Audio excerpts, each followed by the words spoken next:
கடாயில் எண்ணெய் ஊற்றி அரை ஸ்பூனுக்கு சோம்பு போட்டு ஒரு 15 சின்ன வெங்காயம், அப்புறம் 2 தக்காளி வெட்டி வச்சுருக்கேன், அதையும் போட்டு வதக்கி வெங்காயம் போட்டு அதில் வந்து வெங்காயம் வதக்கிறதுக்குன்னு கொஞ்சம் வேணா நீங்கள் அந்த சின்ன வெங்காயம் வந்து இது வந்து மசாலா வதக்கி அரைக்க போகிறாங்க. அதுக்கு தான்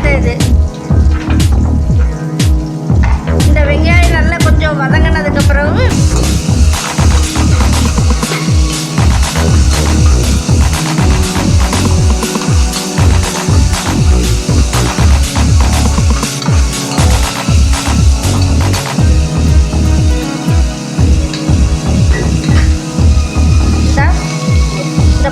இந்த 10 முந்திரி இருக்குது. நீங்கள் இதில் நான் இதில் போடுறேன். அதையும் போட்டு நல்லா வதக்கணும்.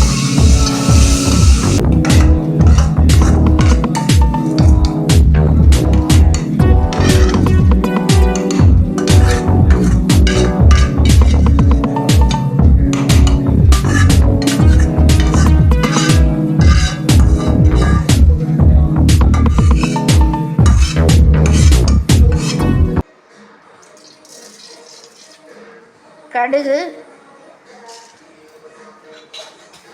உளுந்தம்பருப்பு,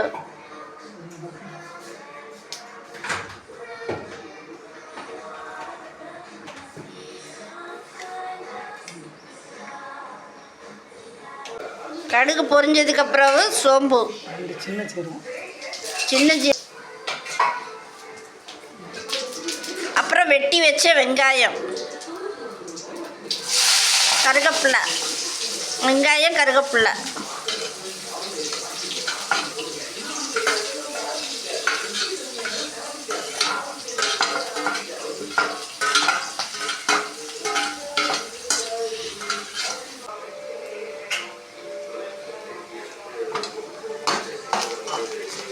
நல்லா புரிஞ்சதுக்கு பிறகு மஞ்சத்தூள்,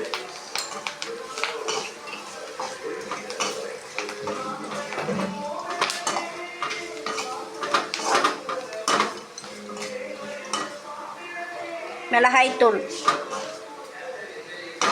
காரத்துக்கு தக்கனா நீங்கள் போட்டுக்காங்க.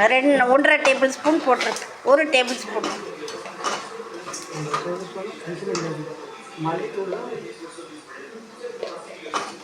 மல்லித்தூள், 2.5 டேபிள் ஸ்பூன்,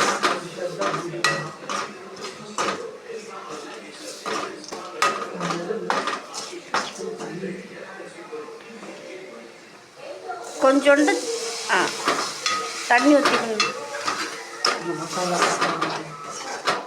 இது வதங்கிறதுக்குள்ளே அரைச்சிட்டு அந்த பேஸ்ட்டை போடணும்.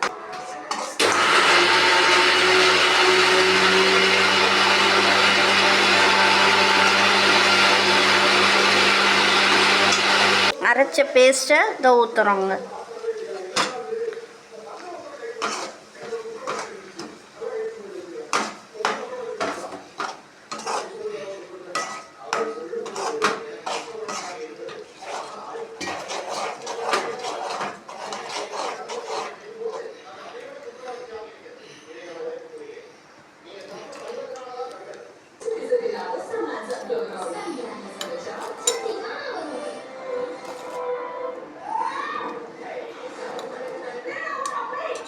அந்த முட்டையிலையும் மிளகாத்தூள் போட்டிருக்கிறதுனால நீங்கள் வந்து பார்த்துக்கிட்டு இந்த குழம்புல வந்து போட்டுக்காங்க. இது இப்போ நல்லா கொதிக்குது. இப்போ வந்து கரம் மசாலா போடணும். ஒரு 1/2 டேபிள் ஸ்பூன் போடுங்க போதும்.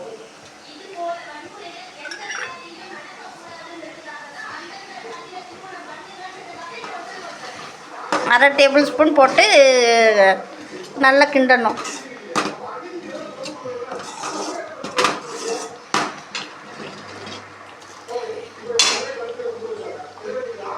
நல்லா கொதிக்குது. கொதித்த உடனே அந்த இதை எடுத்து போடணும். முட்டையை உடச்சி ஊற்றி அதில் வந்து மஞ்சத்தூள், மிளகாத்தூள், அப்புறம் கொத்தமல்லி இலை இது எல்லாம் போட்டு நல்லா கிண்டிட்டு கலந்துட்டு அதுக்கப்புறம்